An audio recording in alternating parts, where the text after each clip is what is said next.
Assalamualaikum warahmatullahi wabarakatuh. Sahabat Fidji dan yang saya cintakan Allah Subhanahu wa taala. Pada video singkat ini kita mengambil pelajaran dari perkara dunia ya. Yang sebagaimana kita ketahui dalam urusan dunia saja kita dituntut untuk menjadi seorang yang paham, profesional dan bekerja seefisien mungkin. Nah, ini tentunya butuh ilmu teman-teman. Begitu juga dalam perkara ibadah, kita tidak bisa seenak perut kita dalam melakukan suatu ibadah, harus ada ilmunya. Makanya Nabi SAW beliau bersabda, innallaha yuhibbu min ahadikum idza amila amalan an yutqinahu. Allah tuh suka dari salah seorang kalian jika melakukan satu pekerjaan dia betul-betul paham, mengerti dan menjadi profesional.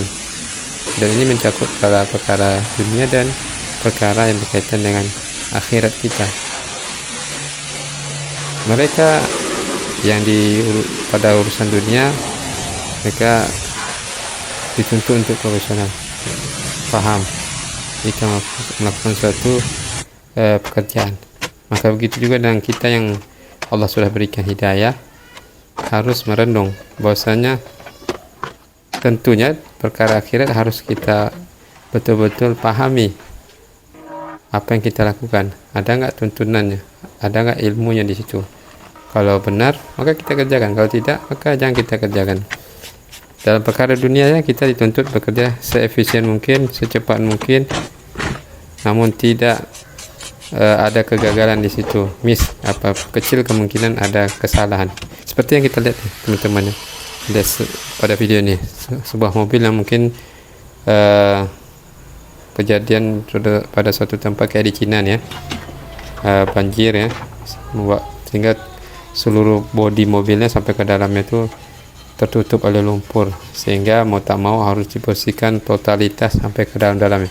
Dan tidak semua orang bisa lakukan ini teman-teman, termasuk saya pribadi pun kalau bersihkan ini pun belum tentu bisa, karena ini butuh dengan keahlian yang mendalam terkait mobil yang dia bersihkan nih, karena tidak semua mobil itu cara pembersihannya sama, dan ini tentu dia sudah paham betul sehingga membukanya dengan mudah, membersihkannya dengan mudah, dan dia tahu alat apa saja yang digunakan bisa efisien untuk membersihkan dengan cepat sehingga tidak butuh waktu lama ya kan teman-teman, sebentar saja dia bersihkan kan. Dan ini tentunya tidak terjadi secara instan. Tentunya dia lakukan ini bisa secepat itu karena proses dari pembelajaran yang bukan hanya try lalu error, tapi dia sudah melakukan try akhirnya apa? Sukses dan cepat kerjanya, cepat, efisien, dan tetap berfungsi secara normal. Teman-teman aja ya, tahu dia bagaimana cara mengatur, tahu dia cara memakai alat, tahu dia alat apa yang layak dipakai, tahu dia tahapan yang harus dilakukan dari menghilangkan dulu lumpur-lumpurnya, lalu dibongkar, gimana cara bongkarnya dia dah tahu. Lalu setelah terlihat bersih, tidak cukup lalu digunakan sabun yang cocok dan alat yang cocok untuk bisa membersihkan hingga ke sela-sela yang teman-teman. Ini kerjaannya butuh konsentrasi, betul-betul ahli, dan sungguh tercerdas seorang itu jika hanya dia ahli perkara dunia.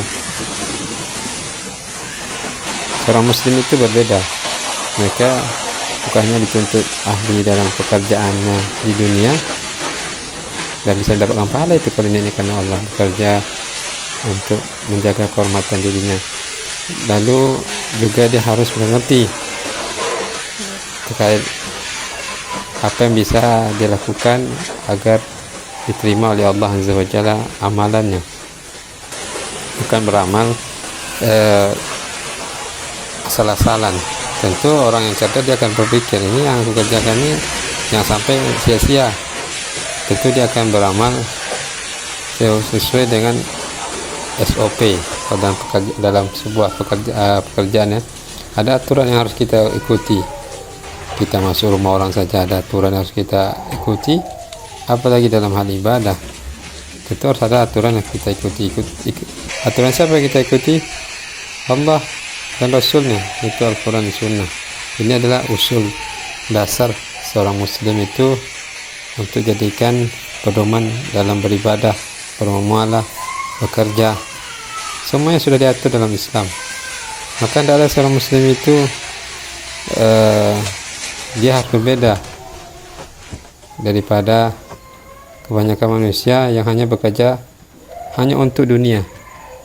Kita sebagai seorang muslim itu bekerja selalu merenung, kerja ini bisa dapat pahala enggak?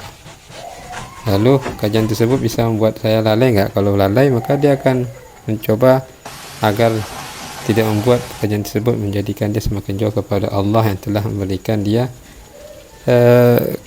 kemampuan. Makanya seseorang yang diberikan hidayah, ketika diberikan Allah kelebihan dalam perkara dunia, dia akan sadar bahwasanya ini adalah titipan dari Allah yang harus dia syukuri, sehingga dia bisa bekerja dengan cepat, efisien, dengan ilmu yang dia miliki. Lalu dia sadarkan ini adalah keutamaan yang Allah berikan kepadaku.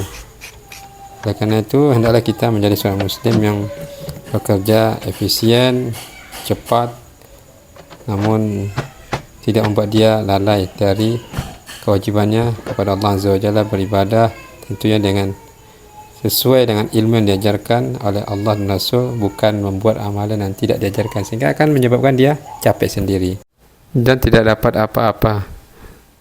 Dalam perkara dunia kita sudah tahu, kalau kita kerja, kita sudah harus tahu apa yang harus kita kerjakan dan berapa gaji yang kita dapatkan. Maka kita mau bekerja dengan ikhlas, dengan profesional. Apalagi dalam perkara ibadah kepada Allah Azza wa Jalla. Allah itu adalah Rabb yang Maha Pengasih lagi Maha Adil. Seseorang yang beribadah yang dilakukan karena Allah, tentu harus dia pahami, juga harus ada ilmunya. Jangan beribadah namun tidak mengikuti apa yang diperintahkan oleh Allah dan Rasulnya, sehingga kalau dia melanggar, sebagaimana Allah Nabi mengatakan, man amila amalan laisa alaihi amruna fahuwa raddun. Barang siapa melakukan suatu amalan seikhlas apapun dia, jika tidak sesuai dengan aturan yang ditetapkan oleh Allah dan Rasulnya, maka pasti dia tertolak. Maka ikhlas harus diiringi dengan ilmu yang benar. Jangan sampai kita beramal sia-sia malah dapat kemurkaan dari Allah Azza wa Jalla. Wa yadzubillah. Semoga bermanfaat. Barakallahu fikum. Wassalamualaikum warahmatullahi wabarakatuh.